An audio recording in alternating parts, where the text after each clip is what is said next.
మరో breaking news చూస్తున్నాం. తెలంగాణ చిహ్నం నుంచి కాకతీయ కళాతోరణం తొలగిస్తారన్న ప్రచారంపై ఎమ్మెల్యే నాయని రాజేందర్ రెడ్డి స్పందించారు. తోరణం తొలగింపుపై ముఖ్యమంత్రిని పునరాలోచించాలని కోరామన్నారు. ఇప్పుడు ఆందోళన చేస్తున్న బీఆర్ఎస్ నేతలు అప్పుడు వరంగల్ సెంట్రల్ జైలును తరలిస్తే ఏం చేశారని ఆయన ప్రశ్నించారు.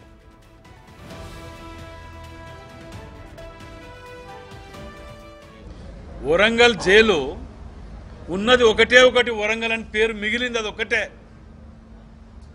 ఇక వరంగల్ అని చెప్పుకోవటానికి ఏది లేదుగా. దాన్ని తరలిపోతుంటే నిరాహార దీక్షలు లొల్లి పెడుతుంటే కూడా ఎవరు మాట్లాడలే.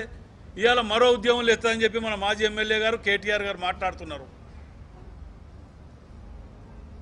ఇవాళ అందులో ఉద్యమకారులది నిజంగా కూడా చెప్తున్నా, చాలా సంతోషం అనిపించింది నాకు.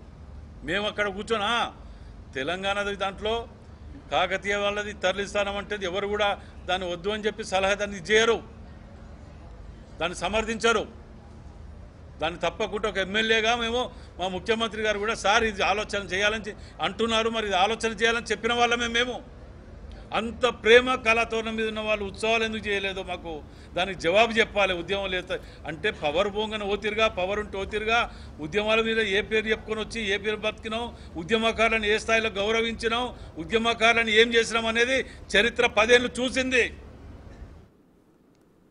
రెడ్డిగా తెలంగాణ చిహ్నం నుంచి కాకతీయ కళాతోరణం తొలగిస్తారన్న ప్రచారంపై అయితే ఎమ్మెల్యే నాయని రాజేందర్ రెడ్డి స్పందించారు. దీనికి సంబంధించిన పూర్తి డీటెయిల్స్ మా ప్రతినిధి వేణు అందిస్తారు. వేణు, ప్రస్తుతం తెలంగాణ రాజకీయాలంతా కూడా అధికారిక చిహ్నం వైపే జరుగుతున్నాయి. ఓవైపు చిహ్నంలో నుంచి అటు చార్మినార్ గానీ కాకతీయ కళాతోరణం తీసేస్తున్నారంటూ బీఆర్ఎస్ నిరసనల పర్వం కొనసాగిస్తుంది. దాంతో పాటుగా పెద్ద ఎత్తున ధర్నాలకు కూడా పిలుపునిచ్చింది. ఈ నేపథ్యం లోపల కాంగ్రెస్ నుంచి వరంగల్ పశ్చిమ ఎమ్మెల్యే నాయని రాజేందర్ రెడ్డి కూడా ఇటు దీన్ని ఒక ఉద్యమ రూపకం తీసుకెళ్తానంటూ చేస్తున్నటువంటి ప్రతిపక్ష వ్యాఖ్యలను ఖండిస్తూనే కాకతీయ కళాతోరణం ప్రతిష్ట దాన్ని ఆ చిహ్నం నుంచి తొలగించడానికి సిద్ధంగా లేరు, దానిపై సీఎంను కూడా కలిశాను, ముందే దానికి సంబంధించినటువంటి అంశాలన్నీ కూడా చెప్పాను, మరోసారి ఆలోచించుకోవాలని కూడా చెప్పానంటూ కూడా ఆయన చెప్పారు. అయితే దానిలో నుంచి చిహ్నంలో నుంచి కాకతీయ కళాతోరణం తీసేయకూడదంటూ కూడా తాను ఒక ఎమ్మెల్యేగా ఒక ఉద్యమకాన్ని కూడా చెప్పానంటూ వ్యాఖ్యలు చేస్తూనే వరంగల్ వేదికగా 3 రోజుల నుంచి జరుగుతున్నటువంటి బీఆర్ఎస్ సంబంధించిన నాయకులకు సంబంధించినటువంటి అటు ఆరోపణల పర్వం కావచ్చు,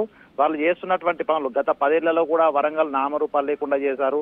అదేవిధంగా వరంగల్ కు సంబంధించి medical and health zonal office Warangal తరలిపోతున్నా కూడా ఇన్నేళ్లు అధికారంలో కూడా పట్టించుకోలేదు. టైర్ రిటైరింగ్ ఫ్యాక్టరీ 1000 మందికి ఉపాధి కల్పించేటువంటి టైర్ రిటైరింగ్ ఫ్యాక్టరీ కూడా తరలిపోతుంటే పట్టించుకోలేదు.